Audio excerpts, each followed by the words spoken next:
اعوذ باللہ من الشیطان الرجیم بسم اللہ الرحمن الرحیم الحمد للہ رب العالمین والصلاة والسلام علی اشرف الانبیاء والمرسلین وعلی آلہ الطیبین الطاہرین المعصومین واللعنۃ الدائمۃ الباقیہ علی اعدائہم اجمعین اللہم کن لولیک الحجۃ ابن الحسن صلواتک علیہ وعلی آبائہ فی هذه الساعة وفی کل ساعة ولیا وحافظا وقائدا وناصرا ودلیلا وعینا حتی تسکن ارضک طوعا وتمتعه فیہا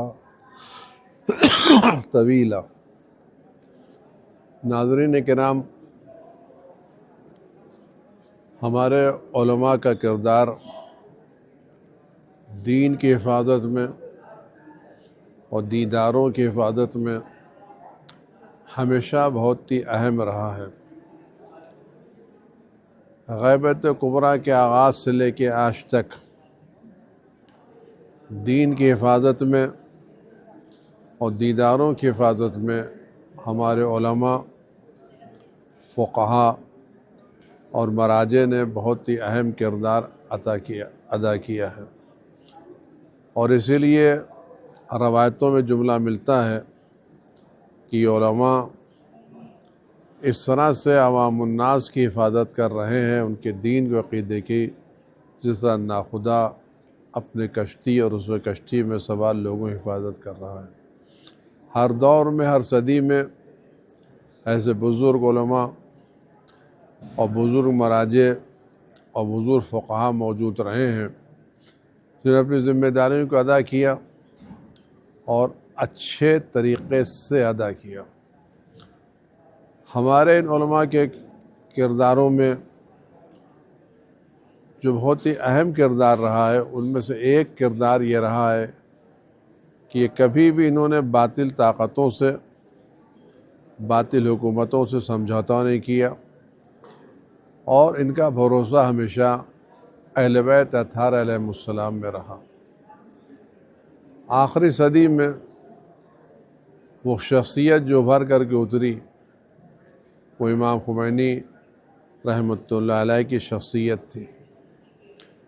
انہوں نے وقت کی ضرورتوں کو محسوس کیا اور ظالم و جابر حکومتوں کے خلاف علم بلند کیا، لیکن ہمارے سامنے خالی ان کی شخصیت کا آخری دور آتا ہے جب وہ انقلاب کے بعد اور انقلاب سے پہلے ایران واپس آئے، لیکن ان کی شخصیت کی تعمیر میں کون کون سی چیزیں نمایاں رہیں جو آج کی نسل کی بہت زیادہ ضروری ہے۔ وہ ان کا تقدس، ان کا تقوی اور علماء کے تعلق سے ان کا احترام۔ آپ اپنے زمانے کے صرف ایک انقلابی فقیہ نہیں تھے، بلکہ ایک مدرس تھے، ایک معلم تھے، صاحب اجتہاد تھے۔ درس خارج میں آپ کی کتابیں موجود ہیں جو آپ کی علمیت کی دلیل ہے، اور آپ کے شاگرد موجود ہیں۔ یہ جو کام ہوا ہے، یہ بڑا اہم کام ہوا ہے۔ آج کی نئی نسل میں ایک مسئلہ یہ ہو رہا ہے، وہ امام خمینی رحمۃ اللہ علیہ کی انقلابی شخصیت توجہ تو دیتے ہیں اور خود کو انقلابی ظاہر کرنے کی کوشش کرتے ہیں، لیکن علمی میدان میں توجہ نہیں دیتے کہ امام خمینی کی علمی حیثیت کیا تھی، فقہی حیثیت کیا تھی۔ آج فقہ پر ان کے درس خارج موجود ہیں۔ آج کی طرح سے درس خارج نہیں تھے کہ آپ ایک کمپیوٹر کے اوپر ایک مسئلہ ٹائپ کیجئے اور شروع سے آخر تک سارے علماء کی نظریات آپ کو مل جائیں گے۔ اس زمانے میں حجری کتابیں ہوتی تھیں، اصل فصل کا پتہ نہیں لگتا تھا، سہولتیں زیادہ تھیں نہیں، روشنیاں موجود نہیں تھیں، زندگی کے امکانات اتنے فراہم نہیں تھے، اس زمانے میں واقعاً اجتہاد کرنا جوئے شیر لانا تھا، اور شاگردوں کے سامنے نظریات بیان کرنا کوئی معمولی کام نہیں تھا۔ لیکن اس میدان میں امام خمینی نے کام کیا، اور ان کی علمی شخصیت ابھر کے آئی، اور جس نے ان کی شخصیت کو رنگ دیا وہ ان کی علمی شخصیت تھی۔ ان کے وہ شاگرد تھے جنہوں نے تربیت کی، انہوں نے اپنے شاگردوں کی تربیت فقہی اعتبار سے بھی کی اور فکری اعتبار سے بھی کی۔ یہ بڑا اہم کام ہے۔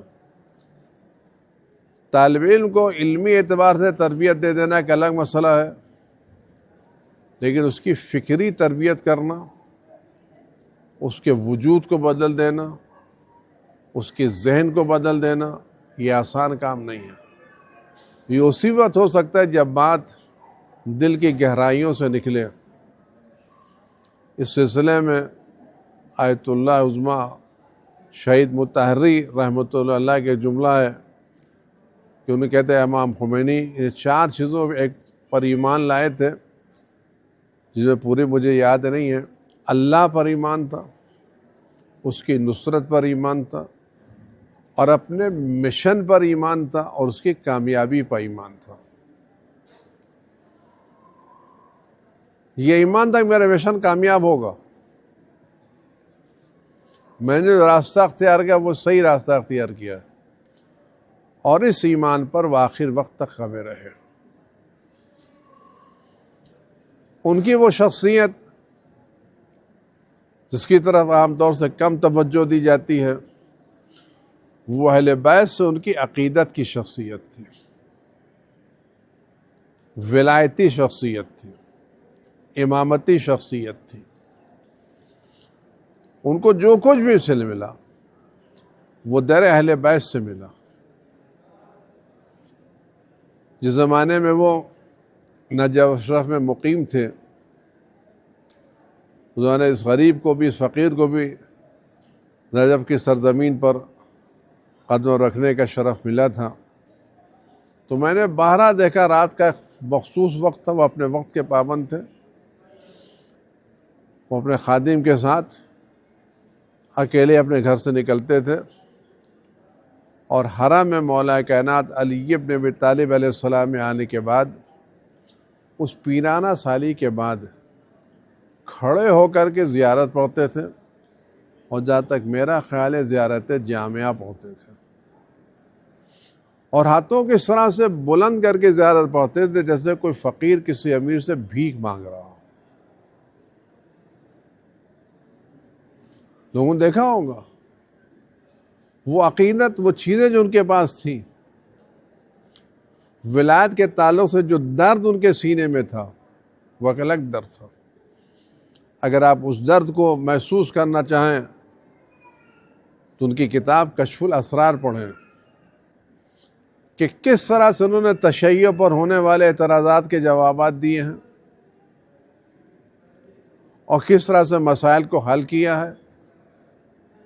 خاص کر وہ لوگ جو امام حسین علیہ السلام کی عزاداری پر اعتراض کرتے ہیں، ایک آنسو کے قطرے پہ اتنے ثواب کا اعتراض کرتے ہیں، زیارت کے سفر میں ہر قدم پر ثواب کا انکار کرتے ہیں، آپ پڑھیں وہ کتاب۔ انہوں نے سارے اعتراضات کے جوابات کس علمی انداز سے دیے ہیں۔ آج یہ جوابات ضروری ہمارے روشن فکروں کے لیے۔ امام خمینی رحمۃ اللہ علیہ کی فکر کو عام کر رہے ہیں، اور کرنا چاہیے۔ میری گزارش آپ ان کی ولایتی فکر کو بھی پڑھیے، ان کی امامتی فکر کو بھی پڑھیے۔ ان کی شخصیت کے صرف ایک پہلو پر نظر مت رکھیے، جو ولایت تھی۔ عبادت کے موضوع کو دیکھ لیں آپ ان کے، پیرانہ سالی ہے۔ آج کل ذرا سا لوگوں کے پیروں میں تکلیف ہو جاتی ہے تو بیٹھ کر کے نمازیں پڑھنے لگتے ہیں۔ آپ ویڈیو اٹھا کے دیکھیں، امام خمینی واجب نماز پڑھ رہے ہیں اور 2 آدمی ان کو سہارا دے رہے ہیں تاکہ یہ 2 رکعت نماز وہ کھڑے ہو کر کے پڑھ سکیں. خود سے کھڑے نہیں ہو پا رہے ہیں. اتنی کمزوری کے باوجود انہوں نے بیٹھ کر کے نماز پڑھنا گوارا نہیں کی، یہ نماز کھڑے ہو کر کے پڑھی. اسے کہتے ہیں عبودیت کا احساس، بندگی کا احساس. یہ شخصیتیں ہیں، اور جس نے ان کی شخصیت کو شخصیت بنایا وہ ولایت اہل بیت سے تمسک، مولا کائنات کی غلامی، اور جو دلوں میں ان کی آواز ابھری اور بیٹھی اور اثر ہوئی آوازوں کا، اس کے پیچھے ولایت اہل بیت علیہ السلام تھی. وہ دشمنان اہل بیت سے سمجھوتا کرنے کو تیار نہیں تھے. آپ کتابیں اٹھا کے پڑھیے، آپ کتاب البیع میں جائیے، جو مقاصد کی شرح انہوں نے لکھی ہے، اس میں جہاں غیبت کی بحث کی ہے، اس میں ان کے نظریے کو جا کر کے دیکھیے، آپ کتابوں میں موجود ہے. تو یہ جو شخصیت ہے، تہجد، تقدس، تقوی، پرہیزگاری، ولایت اہل بیت، خدمت گزاری اہل بیت، یہ وہ شخصیت ہے جس نے ان کی شخصیت کو شخصیت بنایا.